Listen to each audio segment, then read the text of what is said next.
The galaxy believed they were protected. Then the struck. Part 1: The Sheltered Stars. The Galactic Concord had known peace for 12,000 years. In all that time, no war had touched its borders. No blood had been spilled between species. The word violence existed only in old history files that nobody read anymore. This peace existed because of There were beings of light. Their bodies glowed with soft colors that shifted with their moods. They floated instead of walking. They ate nothing but pure energy from their twin suns. They had lived for millions of years, and in that time they had decided to protect all other life in the galaxy. Under their care, dozens of species grew and thrived. They built stations where different beings could meet and trade. They created laws that everyone followed. They made sure that no one ever had to fear again. And then the humans arrived. Commander stood at the front window of the Earth vessel Horizon. He was a tall man with gray hair and calm eyes. Behind him, his crew worked quietly at their stations. They had traveled for 2 years to reach this place. 2 years in the cold darkness between stars. "There it is," said Lieutenant. She was young, with sharp features and quick hands. Her job was to handle all communications with alien species. Concord Station, just like the probes showed us. The station was massive. It stretched across space like a flower made of metal and crystal. Thousands of ships moved around it like bees around a hive. Lights blinked in patterns that did not understand. Doctor stepped forward. He was the ship's chief science advisor, a quiet man who spent most of his time reading. "The energy readings are incredible," he said. "They have technology far beyond anything we have built." Nodded slowly. "Remember why we are here. We come as friends. We come to learn and to share, nothing more." The Horizon moved closer to the station. Within minutes, they received a message. A voice spoke in perfect Korean, though no human had ever been here before. "Earth vessel, you will stop and wait. The high speaker will decide if you may enter." Gave the order to stop. They waited. 1 hour passed, then 2, then 5. Finally, a beam of light appeared before them. It took shape and became The being was beautiful and terrible at the same time. Its body shifted between blue and gold. Its eyes were like stars. "I am," the being said, "High Speaker of the Conquered. I will speak for all protected species." Bowed his head in respect. "I am Commander of Earth. We have traveled far to meet you. We hope to join your Conquered and share in your peace." Did not move. For a long moment, the simply looked at them. The light of its body turned from gold to a darker shade. "We know what you are," said at last. "We have studied your world. Your planet has gravity that would crush most species. Your air contains gases that would poison others. Your sun burns with radiation that would kill the unprotected." Waited, he could feel the tension in his crew. "Your world is covered with predators," continued. "Creatures that hunt and kill, creatures that eat other creatures, and you are the worst of them all. You have conquered your planet not through peace, but through violence. You have waged war against each other for thousands of years. You have weapons that can destroy entire cities." Lieutenant's hands tightened into fists. Doctor looked at the floor. "You are what we call a species," said. "Your kind is not born from peace. Your kind is born from blood and fire and endless struggle. You survive by killing." Kept his voice calm. "That is our past. We have changed. We have learned. We wish only to." "You will be observed," interrupted. "You will not be conquered. You will never be conquered. Your kind is too dangerous to trust, too broken to heal." The light around grew brighter. Behind it, other lights appeared. Hundreds of them, thousands. They had come to see the monsters from the Death Planet. "You will be given a small station at the edge of our space," said. "You will stay there. You will not spread. You will not multiply beyond what we allow. You will be watched every moment of every day. If you break these rules, you will be removed." Felt the weight of those words. He thought of Earth. He thought of all the billions of humans who had dreamed of reaching the stars. They had hoped to find friends. Instead, they had found jailers. "We accept," said quietly. Lieutenant turned to him in shock. "Commander." "We accept," said again. "We are guests here. We will follow their rules. We will prove ourselves through our actions, not our words." Watched him with those star-bright eyes. "You are strange. Most would fight. Most would argue." "We have fought enough," replied. "We have argued enough. We survived ice ages and plagues. We survived wars that nearly destroyed us. We survived our own worst nature. We can survive being underestimated." The said nothing for a long moment. Then slowly its light changed back to gold. "Perhaps you are not completely without wisdom," said, "but wisdom and danger can exist together. You will be watched, always." The light faded, was gone. Turned to face his crew. They looked at him with a mix of anger and sadness. They had come so far only to be treated like criminals. "I know how you feel," said. "I feel it too, but listen to me carefully. We are the first humans to meet another species. Everything we do, everything we say will shape how they see us for generations. If we react with anger, we prove them right. If we react with patience, we plant a seed." He looked out at the great station, at the ships moving around it, at the lights of 1,000 different species. "They think we are monsters," he said. "One day we will show them what we really are, but not today. Today we wait. Today we watch. Today we learn." The horizon turned away from conquered station. It flew to the edge of known space, where a small, cold station waited for them. The station had no name. It was just a number in the records, a cage for the. Named its station after an island on Earth where dogs had once lived wild and free. Dogs that the world had called dangerous. Dogs that had become loyal friends. He believed that humans could do the same. 50 years later, he would find out if he was right. The galaxy believed they were protected. Then the struck. Part 2, Whispers of the Void. 50 years had passed since the horizon first arrived at Concord Station. 50 years of waiting. 50 years of being watched. 50 years of being called monsters. Station had grown in that time. What was once a small cage had become a city in space. 3 million humans lived there now. They had built homes and schools and hospitals. They had created parks with real trees and lakes with real water. They had made something beautiful in the cold darkness. But they were still prisoners. Captain walked through the corridors of her ship, the Silent Wave. She was 32 years old, with short black hair and eyes that missed nothing. She had been born on station. She had never seen Earth, never felt real wind on her face or real rain on her skin. But she carried Earth inside her. Every human did. "Captain," said Sergeant from behind her, "we are approaching the outer veil." Nodded and entered the bridge. Followed her. He was an old man now, with white hair and deep lines on his face. He had been a soldier on Earth before humans left for the stars. He had fought in wars that young people only read about in history files. He knew what violence looked like. The bridge was small but clean. 3 other crew members sat at their stations. Engineer worked at the power controls. She was a quiet woman who rarely spoke but could fix anything with just her hands and her mind.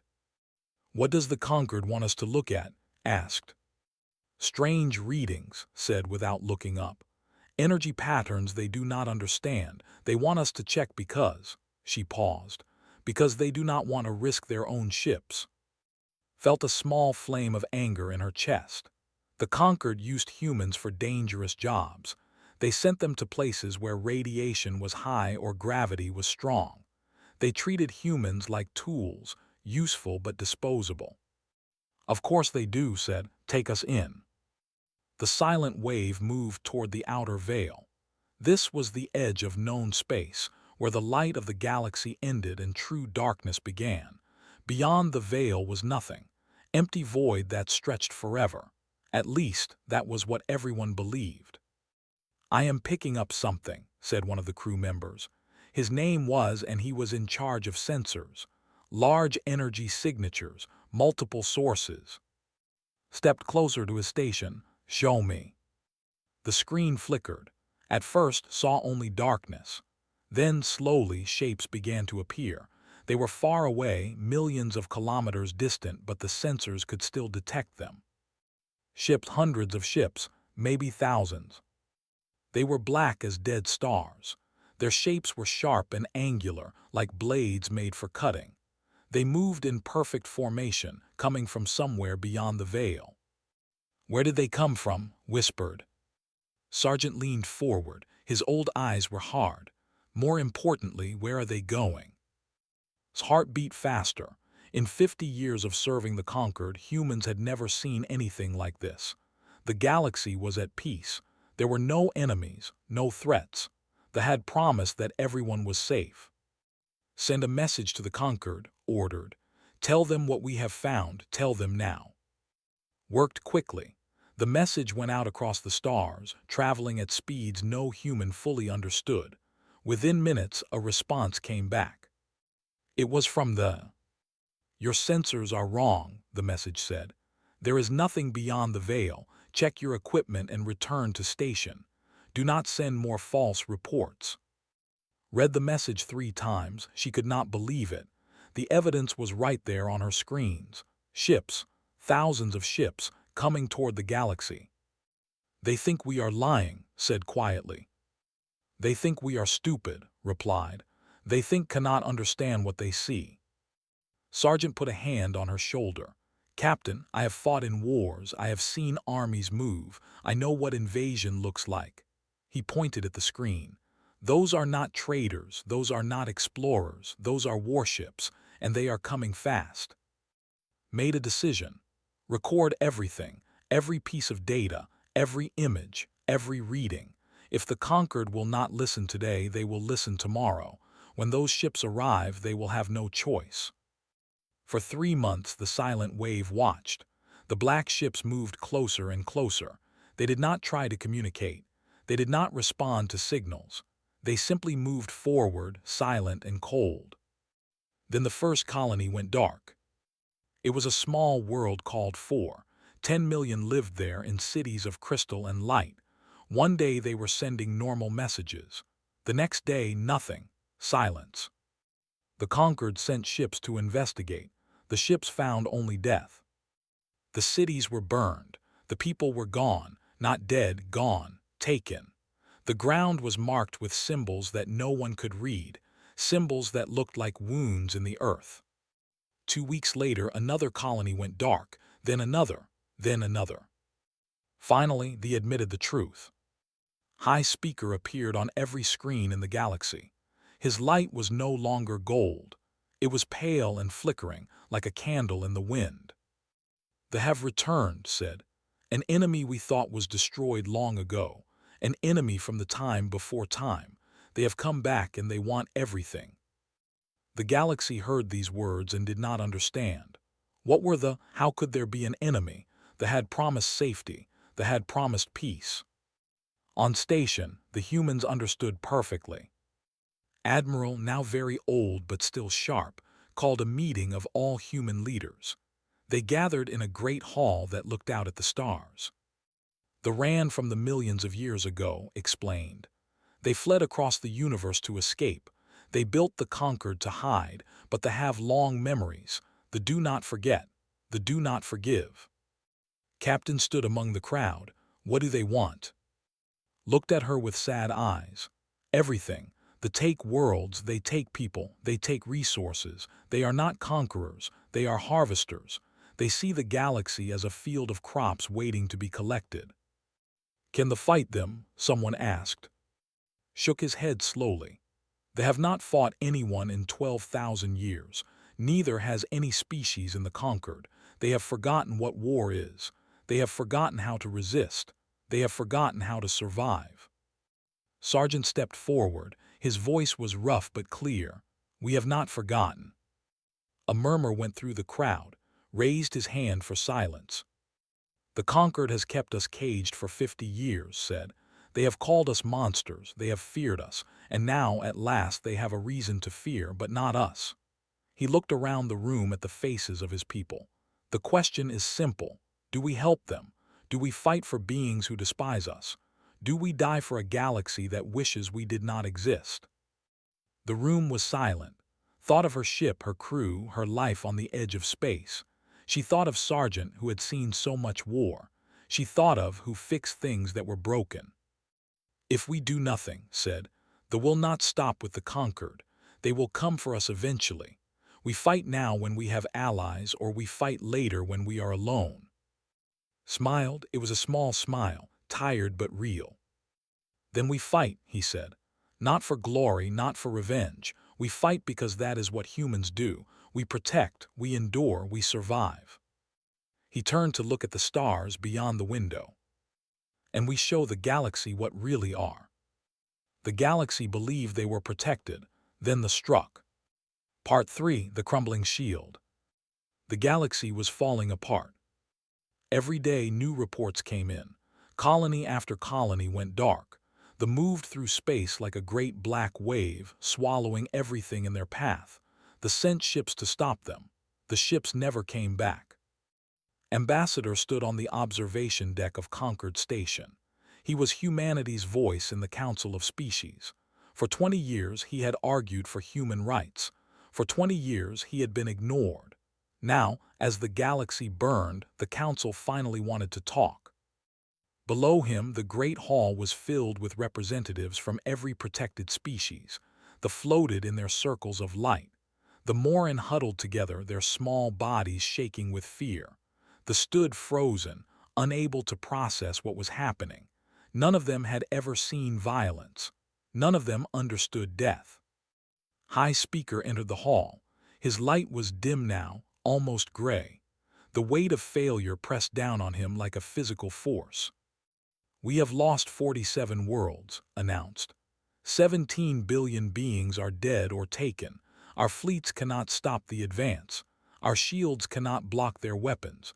Our prayers cannot reach their hearts. A sound filled the hall. It was not screaming. It was something worse. It was the sound of species who had never known fear learning what it meant. Stepped forward, High Speaker, let us help. The hall went silent. Every eye turned to the human. For a moment, nobody spoke. We have ships, continued. We have soldiers, we have weapons. We know how to fight. Let us stand between thee and your worlds. Looked at him. In that gaze saw something he had never seen in a before, desperation. You, said, your kind would bring violence into the conquered. You would use death to fight death. Yes, said simply. That is exactly what we would do, because sometimes death is the only language an enemy understands. A Morin representative spoke up. His voice was high and thin. This is wrong. This is against everything we believe. Violence creates violence. If we fight, we become like them. If you do not fight, replied, you become dead. The hall exploded into argument. Species shouted at each other. They flickered between colors of fear and anger. They simply walked away, their minds unable to handle the conflict. Raised his hand. Slowly the noise died down. The humans are monsters, said. We have always known this. Their planet created them to be killers. Their history is written in blood. They are everything we built the conquered to prevent. Waited, he had heard these words before. He knew more were coming. But they are worse, continued. They do not just kill, they consume, they erase, they leave nothing behind. He turned to face directly. Human ambassador, if we accept your help, what do you want in return? Thought about this question. He thought about 50 years of being caged, 50 years of being watched, 50 years of being treated like animals. Nothing, he said. The hall went silent again. Nothing, repeated. No demands, no territory, no power. We want the same thing you want, said. We want to survive. We want our children to have a future. We want the darkness to stay in the darkness where it belongs. He looked around at the frightened faces filling the hall. You can keep calling us monsters after this is over. You can put us back in our cage. But right now, you need monsters. You need beings who know what violence is and how to use it.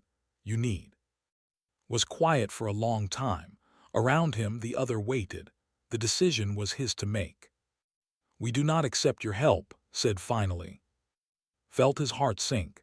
After everything, they still would not trust humans. But continued, we will not stop you from offering it. If you wish to throw your lives away for beings who fear you, that is your choice. Do what you will, fight your war, but do not expect our thanks. It was not acceptance, it was not even permission, but it was enough. Bowed his head. Understood, High Speaker, we will do what we do best, we will protect. He turned and walked out of the hall. Behind him, the sound of frightened voices continued. Species argued about philosophy while their worlds burned. They debated ethics while their people died. They had forgotten something that humans never could. Sometimes survival is not clean. Sometimes it is ugly and brutal and covered in blood, but it is still survival. On station, now called station by all humans, Admiral received the news. He sat in his command chair, old and tired but unbroken. His granddaughter, Lieutenant Bora, stood beside him. They said no, Bora asked. They said they would not stop us, replied, for though that is almost a yes. Bora shook her head. She was young, only 25, but she had trained for war her entire life. Every human had. It was not required by law. It was required by instinct. Earth had taught them that danger could come at any moment. They had never forgotten that lesson. Why do we help them? Bora asked. They hate us. They have always hated us. They would let us die if our positions were reversed. Smiled sadly. Maybe, but we are not them. We are humans. We came from a world that tried to kill us every day. Ice ages, plagues, predators, volcanoes, earthquakes, wars. Everything on Earth wanted us dead, and we survived it all. Do you know how? Bora shook her head.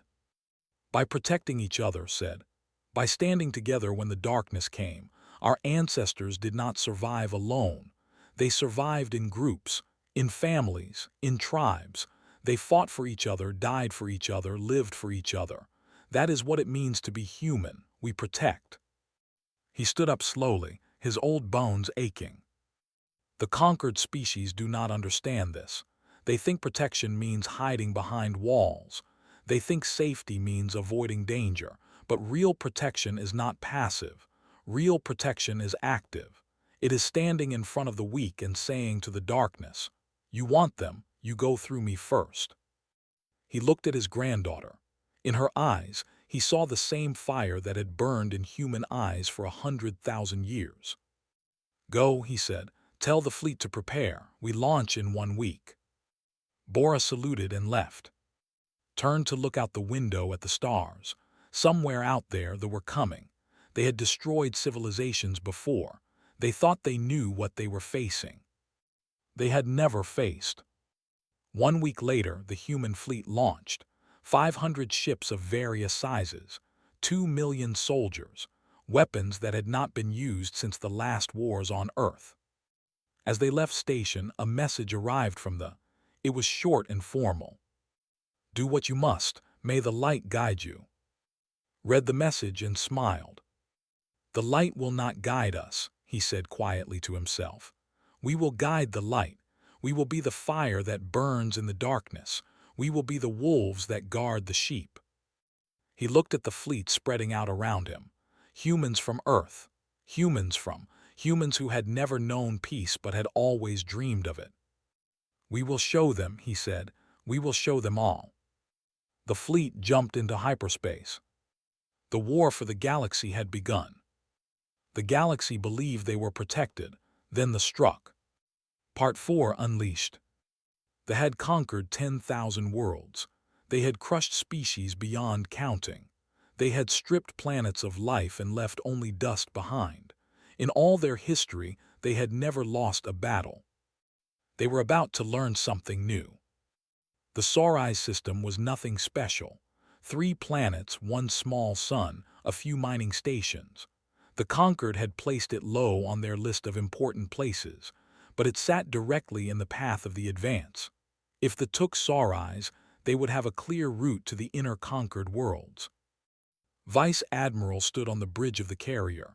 He was a calm man with steady hands and cold eyes. He had studied for months. He had watched recordings of their attacks. He had learned how they moved, how they thought, how they killed. "Report," he said quietly. Commander looked up from her tactical display. She was his best officer, a woman who could see patterns in chaos. Enemy fleet entering the system now.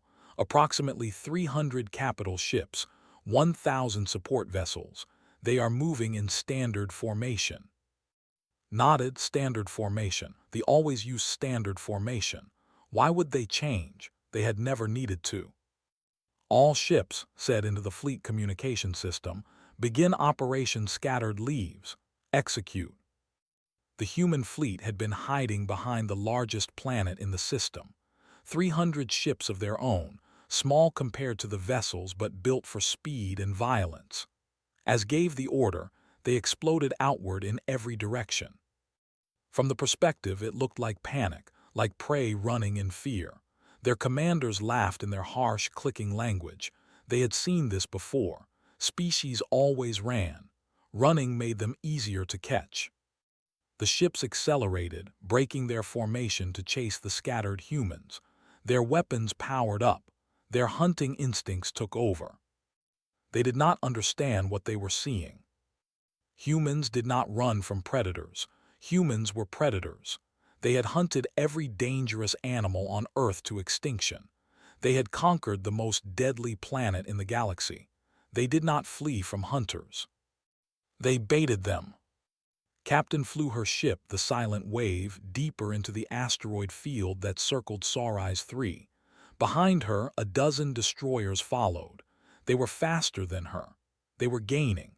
In minutes, they would be close enough to fire. "They are taking the bait," Sergeant said from his station. His voice was calm despite the danger. He had been in worse situations. "Good," replied. "Engineering status." Engineer's voice came through the speaker. "Ready, on your command." The asteroid field was dense with rocks of all sizes. The ships had to slow down to navigate it, but they kept coming. Their sensors were focused entirely on the human ship in front of them. They did not see the mines that had planted among the asteroids. Now said, the mines exploded, not with fire but with electromagnetic pulses that overloaded the sensors. For 3 precious seconds, the enemy ships were blind.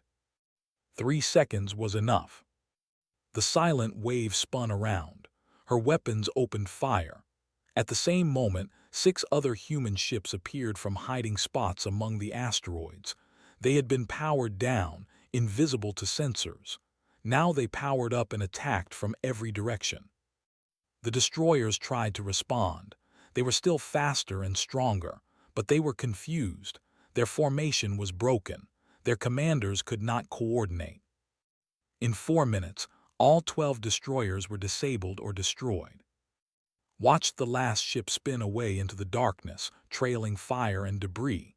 She felt no joy, no satisfaction, only a grim understanding of what they had done.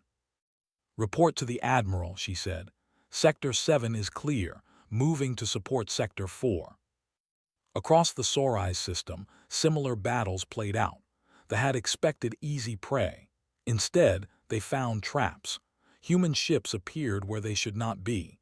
Human weapons hit targets that should have been protected. Human pilots flew maneuvers that computers calculated as impossible. They did not understand.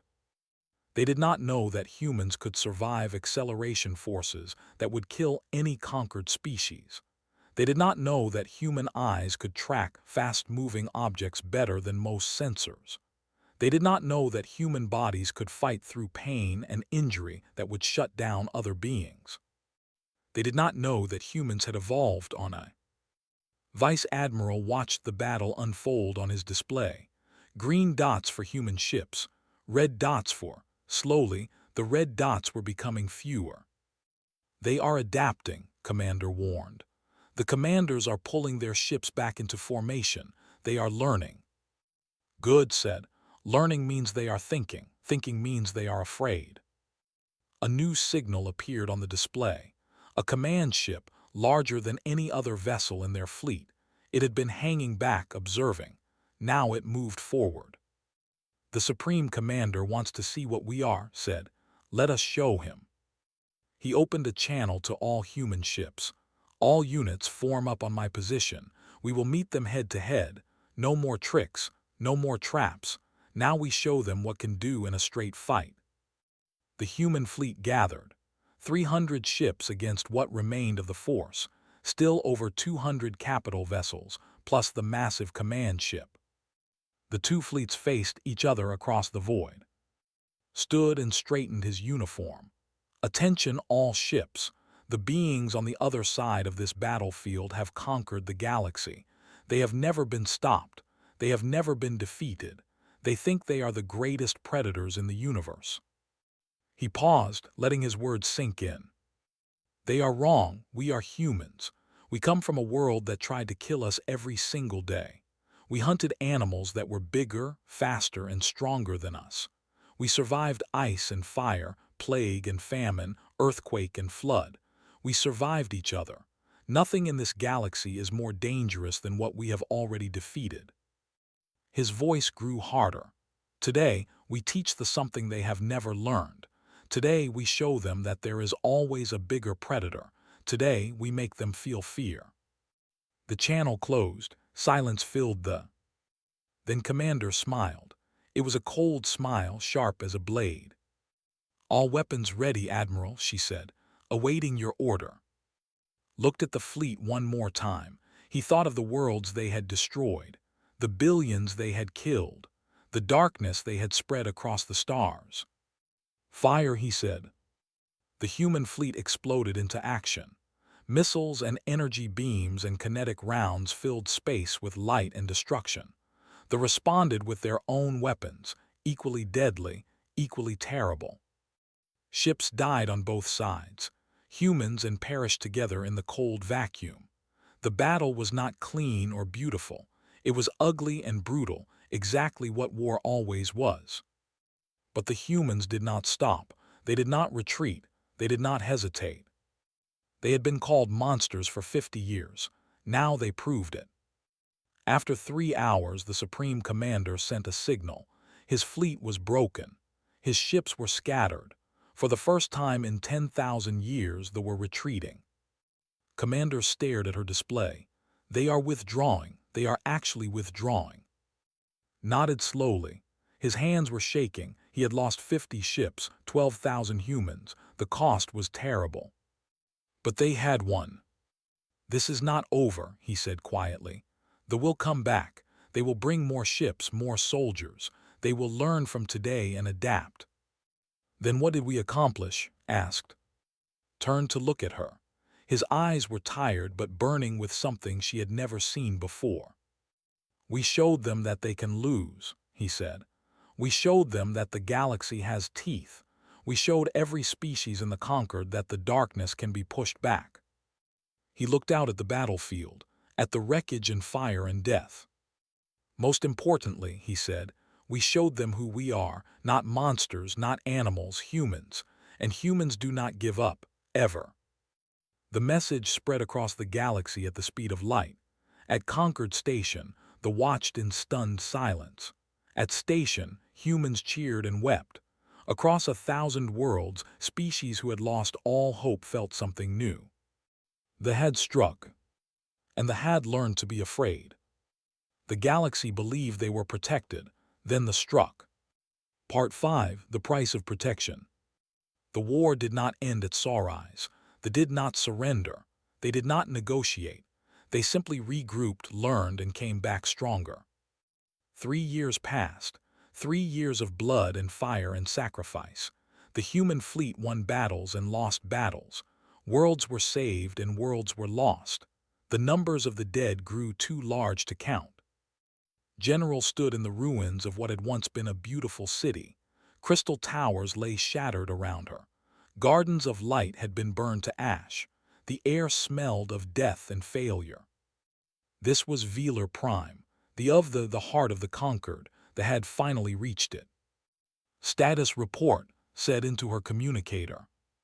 A tired voice answered. "Evacuation 60% complete. Enemy forces approaching from the north and east. Estimated time until they reach the defensive line, 4 hours." Closed her eyes for a moment. 4 hours. That was all the time they had to save billions of civilians. 4 hours to hold back an army that had conquered the galaxy. "Understood," she said. "All units dig in. We hold this line until every transport is away. No retreat, no surrender." Her soldiers spread out across the crystalline landscape. Humans in heavy armor, carrying weapons designed for killing things that did not want to die. They dug trenches in soil that had never known violence. They built walls with stones that had stood for thousands of years in peace. Civilians watched them with wide, frightened eyes. They had never seen beings like this. Beings who ran toward danger instead of away from it. Beings who treated death as an old companion instead of a terrifying stranger. An elderly approached. His name was Telos. His light was dim with age and exhaustion. "Why do you do this?" Telos asked. His voice was quiet, confused. "Your people owe us nothing. We treated you as prisoners. We feared you. We hated you. And now you die for us. I do not understand." Looked at the old. She thought about her grandfather who had told her stories about Earth. About a world where everything was trying to kill you, where survival was never guaranteed, where every day was a battle. "You feared us because we are capable of violence," she said. "You were right to fear. We can be terrible things. We can destroy. We can kill. We can hate. But that is not all we are." She gestured at her soldiers, working side by side with volunteers who had never held a weapon before. "We can also protect. We can build. We can love. The same fire that lets us fight also lets us care. The same strength that makes us dangerous also lets us shield the weak." She met Telos's eyes. "You were afraid of what we could do, but you never asked what we would choose to do. We choose to protect. Always." Telos was silent for a long moment. Then slowly he bowed his head.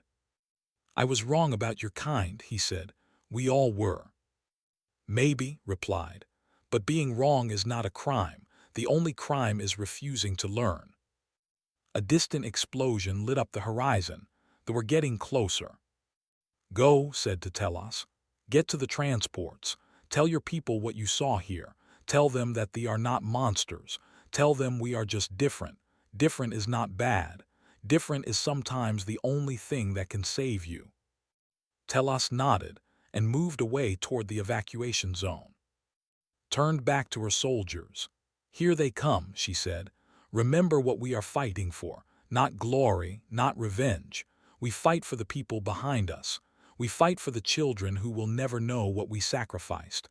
We fight because no one else can." They appeared on the horizon, thousands of them, dark shapes moving across the ground like a living shadow. Their weapons hummed with deadly energy. Their armor reflected no light. Sergeant stood beside. He was older now, his hair completely white, his body from 3 years of constant war. He should have been on a transport with the other elderly. He had refused. "You should not be here," said to him. Smiled, it was a tired smile but real. "I have been fighting since before you were born, General. I will not stop now, not when it matters most." Did not argue, she understood. Some people were born to stand in front of the darkness. They did not know how to do anything else. "It has been an honor, Sergeant," she said. "The honor is mine, General." The charged. The battle that followed was the most brutal of the entire war.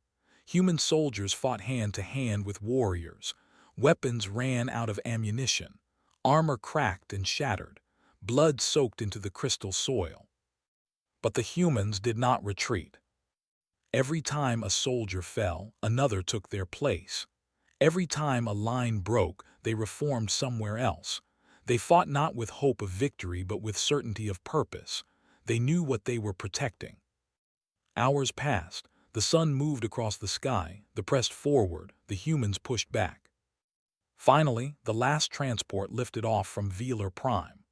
Billions of civilians rose into the sky, carried to safety by ships that humans had built and humans had crewed. Watched the transports disappear into the clouds, then she looked at what remained of her force. A few hundred soldiers, wounded, exhausted, but still standing. "General," one of her officers said, "the evacuation is complete. We can fall back now." Shook her head. "Negative. If we fall back, they will chase the transports. We need to keep them focused here."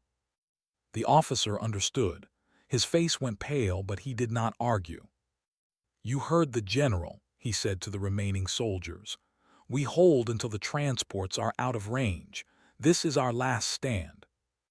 No one complained. No one tried to run. They simply checked their weapons, bandaged their wounds, and prepared to die. Sergeant limped up too. He was bleeding from a wound in his side, but he was still smiling. 50 years ago," he said, "I was on the horizon when we first met. The commander said we would prove ourselves through our actions. I think we have." Nodded. "I think we have too." The reformed for their final assault. Their numbers were fewer now. The humans had taken many with them, but there were still too many, far too many. "Any last words, Sergeant?" asked. Looked up at the sky where the transports had vanished. "Tell me I died where I belonged, standing between the darkness and the light." The charged one last time. The humans met them with everything they had left, fire and steel and stubborn human will. They fought for every meter of ground. They made the pay for every step. Fell first, hit by an energy blast that she did not even see coming. She died with her weapon in her hands and her eyes on the stars.